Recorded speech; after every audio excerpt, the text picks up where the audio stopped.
This is Pet Life Radio. Let's talk pets.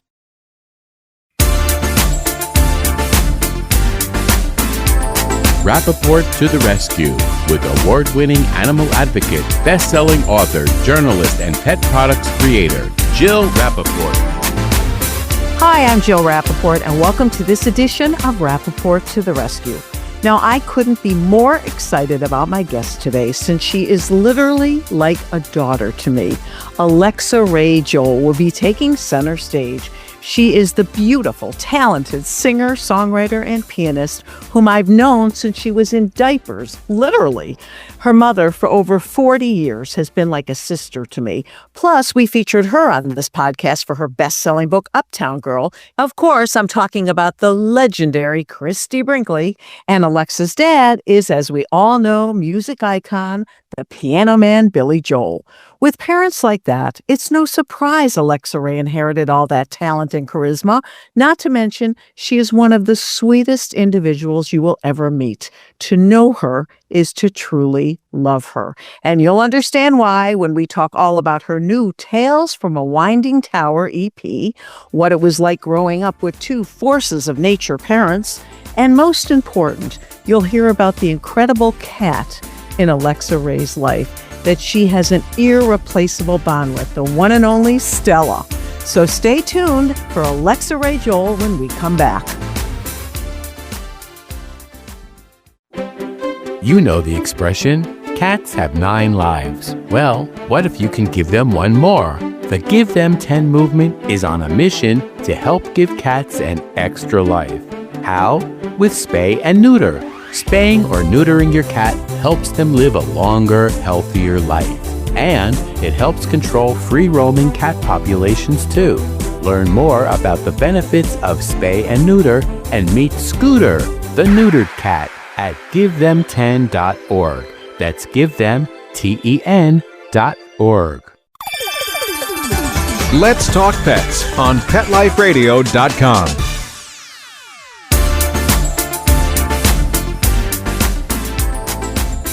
Hi, I'm Jill Rappaport. Welcome back to Rappaport to the Rescue. And I'm literally sitting here in a blizzard on Long Island. Otherwise, I would be up the road with the daughter I wish I had, Alexa Ray Joel, who's also sitting in the same blizzard. But I am so thrilled to have you on and talk about this incredible EP that you have, which is hot and edgy, just like you. So great to see you, Alexa. Thanks, Jilly.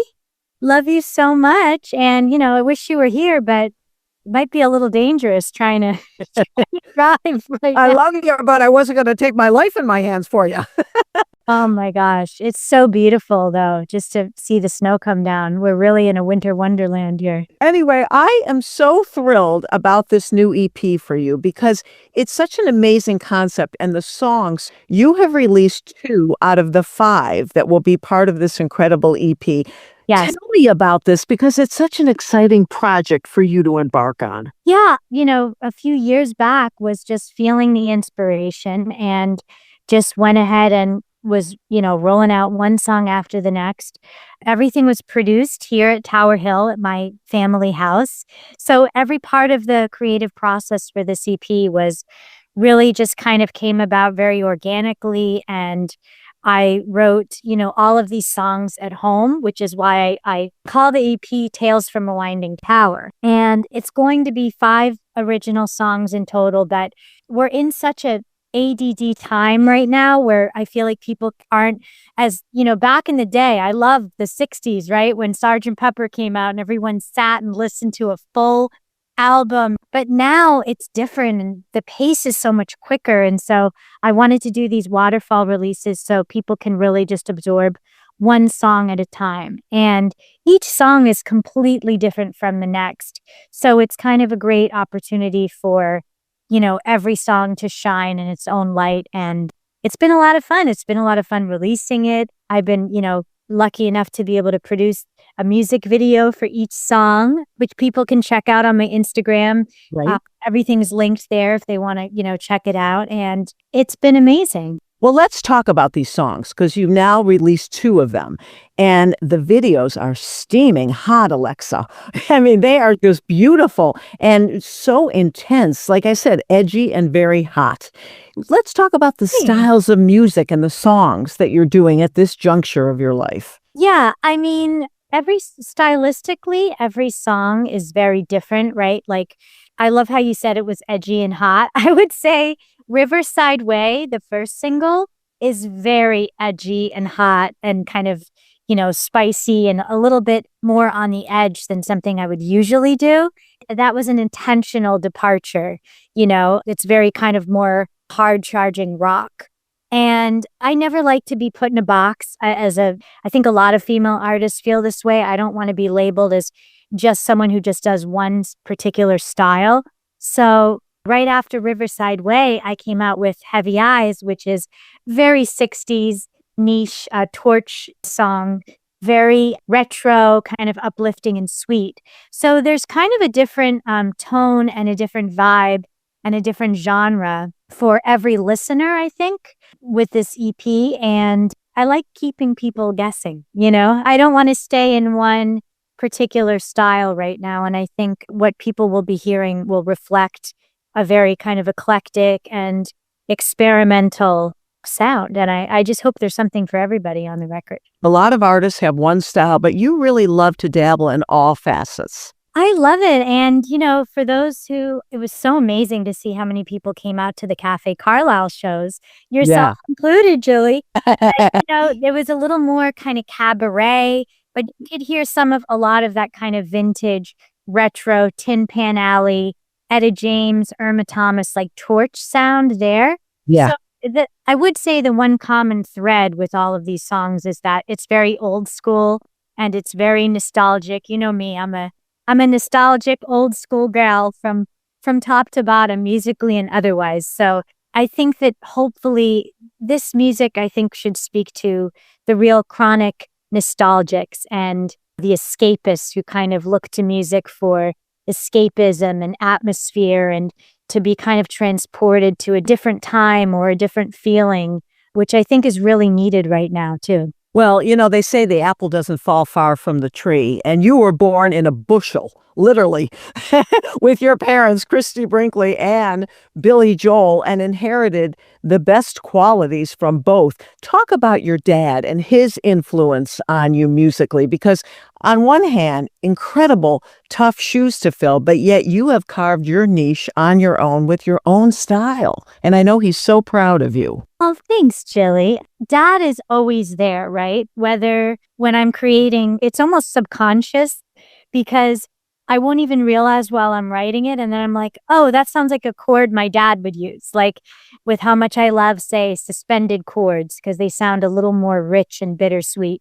My father is always playing suspended chords, or the way he's able to write a song that sounds like it's so classic and timeless, like straight out of the American songbook, almost like akin to a Gershwin or even like a Randy Newman, or, just that classic sound that's it's cinematic, it's timeless.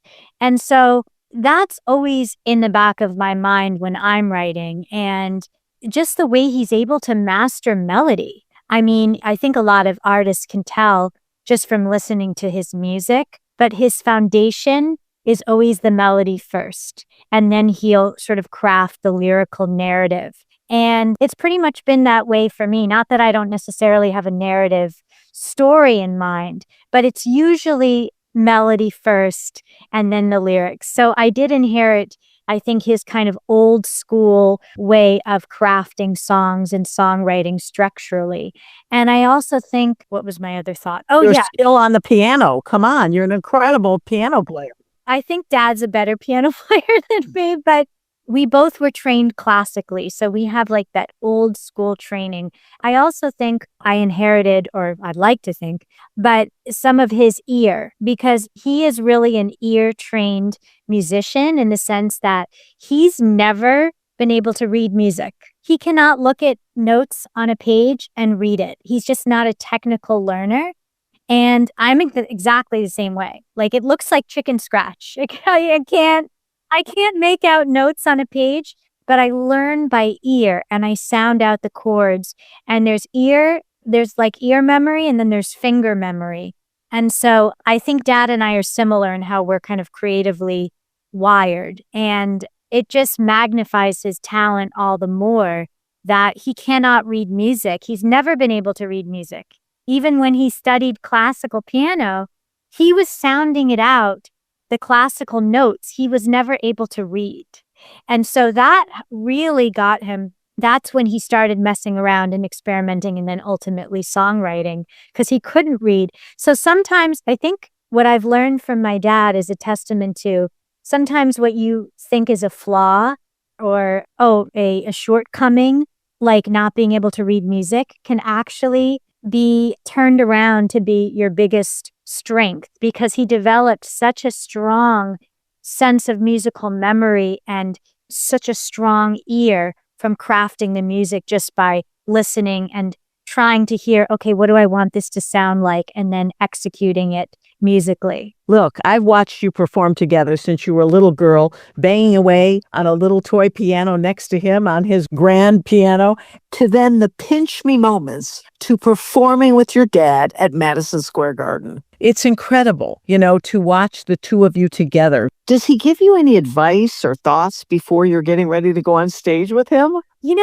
Dad is like very low key, and I feel like he's very, I don't want to say he's hands off, but he's very pressure free. Like he knows, first of all, I get anxious as a performer. I get the chills, I get the nerves. So he never wants to add to that. He's very like, trust your gut, do what feels right to you. He wants me to shine in my own light and trust my own instinct. And I really appreciate that because he's such a master at what he does that he could definitely be riding me on certain things, but he's just supportive. Like he's very like laid back and supportive. And you'll notice sometimes when I've sang at the Garden with him, he'll, after I sing or something, he's like, sing it, girl, or hey, you take this extra line. Like he loves like seeing me have the spotlight, and he's very humble. He's just very like a humble like dad that wants to see his daughter shine. And I really appreciate that. And what is that like for you to be on stage with him at Madison Square Garden? It was a thrill. Every moment was a memory just ingrained into my mind for forever. Just a classic. As he's saying, those were the times to remember, Yeah. And it was challenging in that at certain moments I was holding back tears. I know my dad was as well, because it's really special to be at this iconic residency. It's just New York. It's like New York family being at the Garden with everyone. It's like one big family. And I'm just honored to have the opportunity. And even when I would get have moments where I would get a little anxious or I just look back at Dad because he's very calm. Like that stage for him became his living room. It became his living room. And so he's so calm. He's never like an overhyper. Like he's very like, oh, it's no big deal. I'm just very zen. He's very like, I'm just playing the piano. Like he's just doing what he does. Unbelievable. So when I would have a moment of going, whoa, I'd look back at him. And the good thing about singing at the Garden is even if it's very overwhelming. It's exciting. It's an adrenaline rush. But you look out at that audience and it is a huge mass of people. And so sometimes I would have moments where I would, even though I've got these songs, Dad's songs are memorized, I know every line, but even still, that rush of the crowd, you can have a blank moment in your mind. Luckily, there's a teleprompter at the front of the stage. Alexa, Dad. That's literally labeled Alexa, Dad. So it really saved my ass, actually. Many times to be able to look down and cheat with that teleprompter because you do get swept away with the monumental euphoria and hugeness of the experience for sure. Well, it's been such a trying year physically for your father. And thank goodness, and all his fans are so relieved. We just saw footage of him performing again. That must have given you such a great feeling to know that he is well enough to be back on stage. What did that mean to you, Alexa, to see him singing on stage again? I was thrilled, but people were like saying, were you surprised? I wasn't surprised because he had been talking about, he's very resilient. This is how he is. And he always bounces back. He's made certain vague statements, you could say publicly, that he's retiring or not playing for a while. And then a few months later, he pops back up and plays. As it is who he is. It is just in terms of just who he is as a person. He's a performer. He's a singer. He's a piano player. Like, he's never going to stop doing it, whether it's in his own house or in front of a crowd. So he had been talking to me since this past summer that he wants to get back out there and play shows. And I said, okay, Dad, just please, just sit at the piano. Please don't stand up and be throwing the microphone around. So I did have a whole talk with him about that, and we were on the same page. And so that relieved me quite a bit. Now let's talk about your amazing mom, Christie Brinkley.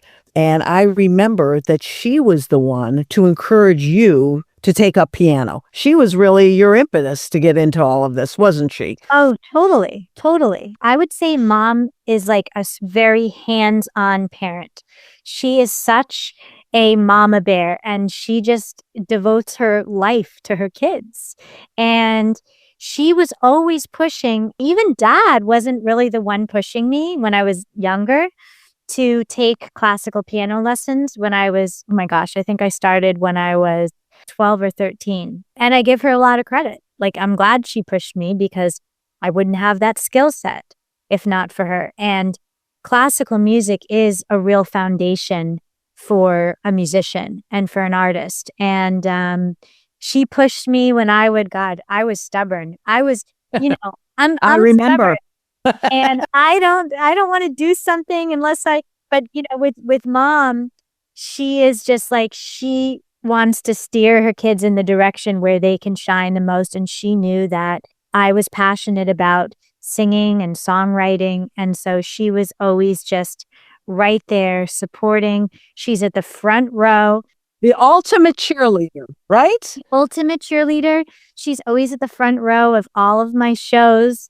And she's my biggest supporter. She really is. She's my biggest supporter and my best friend. And she's just got a heart of gold, and she just wants to see her kids shine. She knew you possessed this talent, and she was the one that had to push you along to bring it out. And she wasn't going to let up because she knew what you had, and she wanted the world to see it. Absolutely. And just, I don't know, Mom is the best. She's a ray of sunshine, and she just wants all good things for the world, for humanity. She's just a golden ray of light. Well, as I said in my intro, I feel that you have been able to take your career in the direction it was meant to go in, but you also have the sweetness and the kindness about you.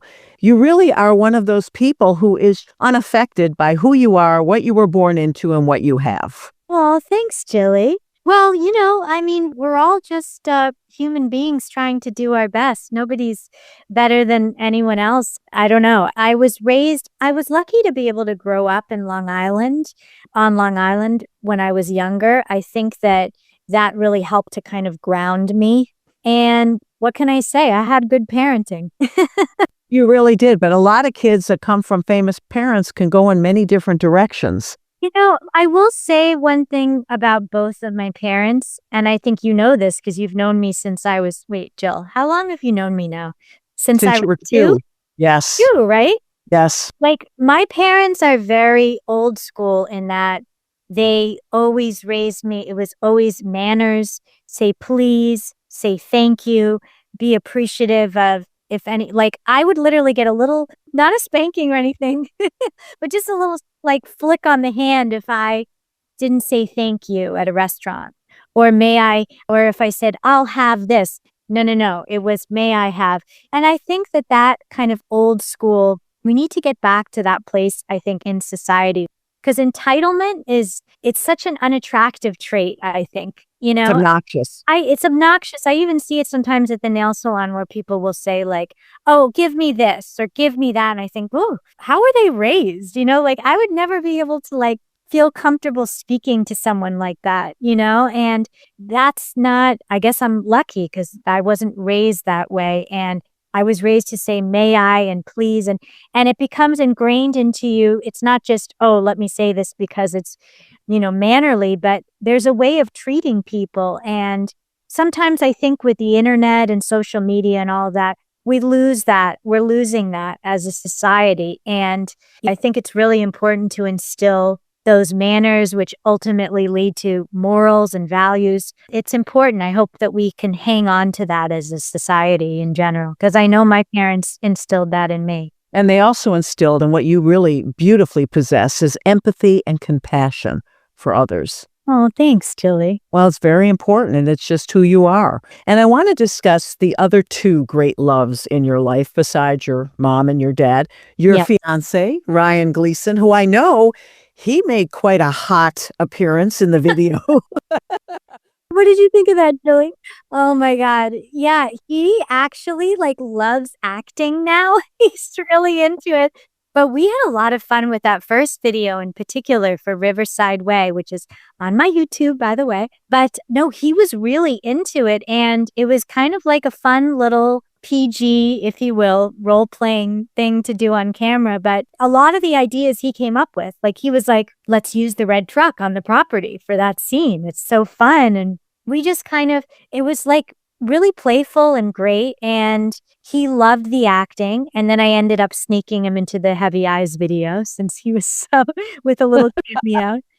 He's your co-star in both videos. He's my co-star. Hey, I'm not exactly a professional actress, so I don't know how comfortable I'd be with just some stranger doing a cameo in the video. Especially the passionate moments. Oh my God, especially for Riverside Way, right? The making out in the truck and all of that. And sure, a part of that was pushing it to the edge a little bit. And a part of me was thinking in terms of marketing. Okay, I'd like to get some good views. Let's get the views up. Let's get the clicks up so people can watch. Because at the end of the day, I want people to be able to hear the music and also see that there's different sides to me, right? And I've always been seen, I think, predominantly, and I am a good girl, the daughter of, but I'm also a woman and I'm also an adult, with her own kind of fantasies and desires and wants to have fun and wants to be playful. And so I think some of that was reflected in that video. And Ryan he's a trooper because he really, if anything, he was more comfortable in front of the screen than anybody else. He was really into it. And I think that all of your followers love seeing your fiancé with you in those intimate moments. People really dug it.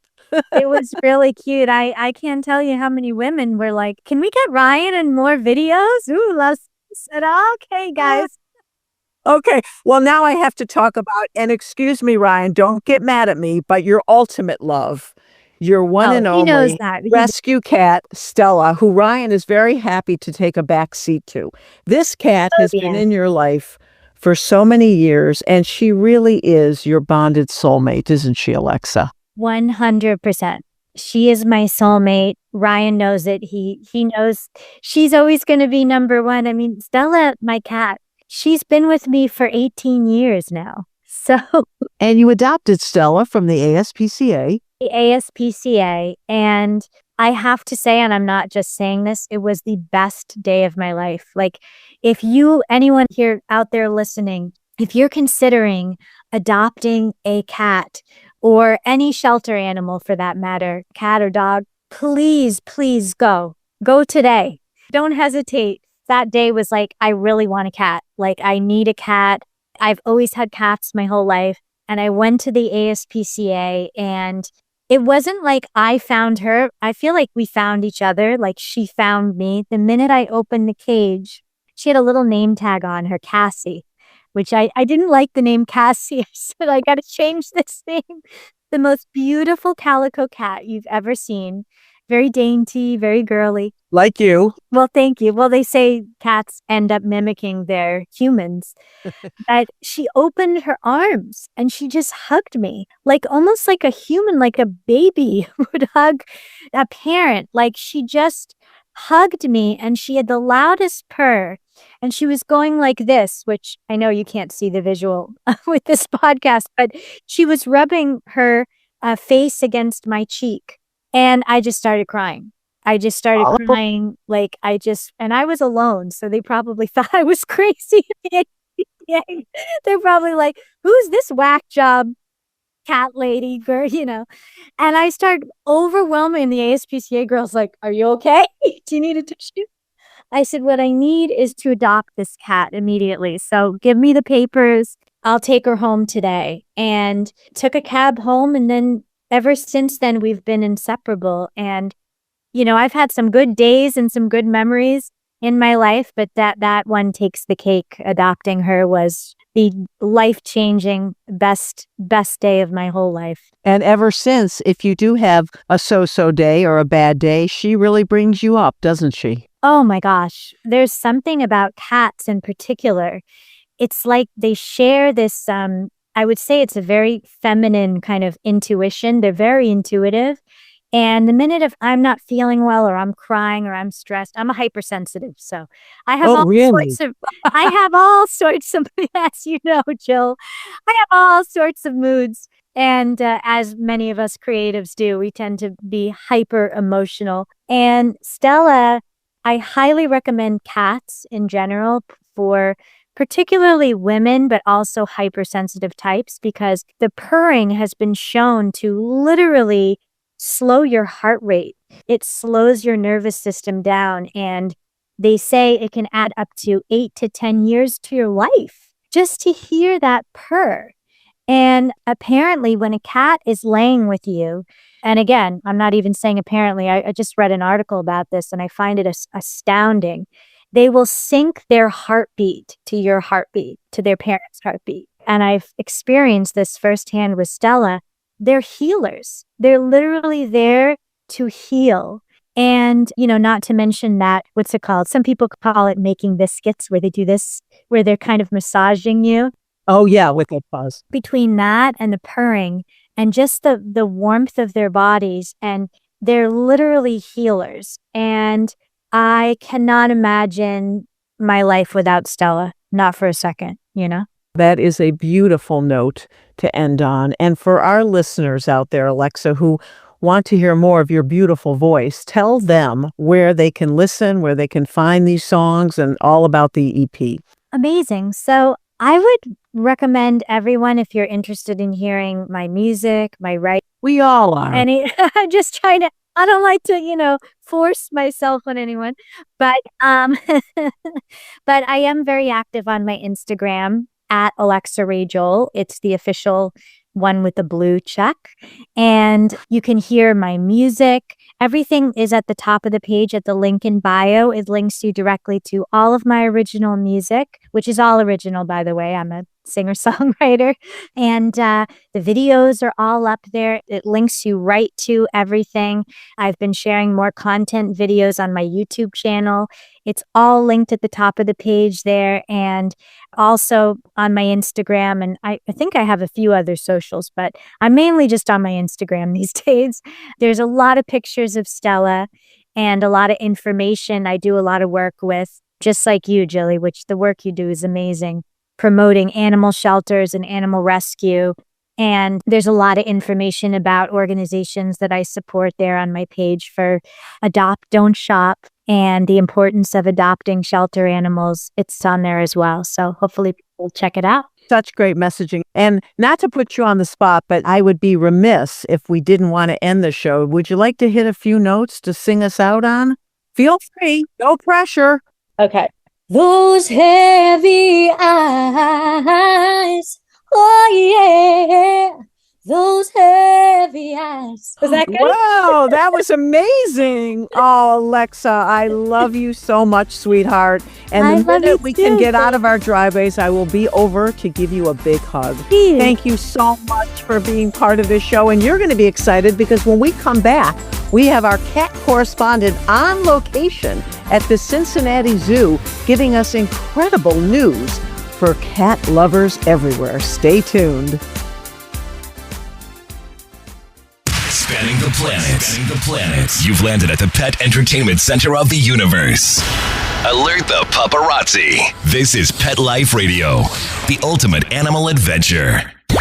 Let's talk pets Let's talk pets on Pet Life Radio. Pet Life Radio. PetLifeRadio.com. Catch up, let's hear it now. Whiskers twitching, tails up, wow. Catch up. Cat Chat with Deborah Cribbs, founder of the Give Them 10 movement. Hi, I'm Joel Rappaport, and welcome back to Rappaport to the Rescue.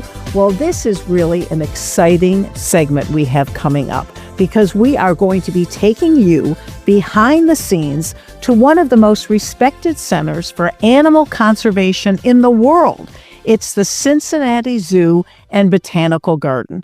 And you know her, you love her. Our cat correspondent, Deborah Cribbs, is on location with Dr. Lindsay Van Sant, director of the Imperiled Cat Signature Project. Now, this is a first for us, being at a zoo on a show about pets, but the research being done on wild animals often shapes what we know about care, health, and welfare for our animals who share our wonderful homes. And this conversation is a perfect example of that connection. Deborah, take it away. Thank you, Jill. We are super excited to be here at, believe it or not, wait for it, the Cincinnati Zoo. Woohoo! And you're thinking, why, Deborah, as a cat correspondent, did you take me to the Cincinnati Zoo? The reason is that we have a special guest, and we're going to talk about some of the most exciting things I've ever worked on in cat world.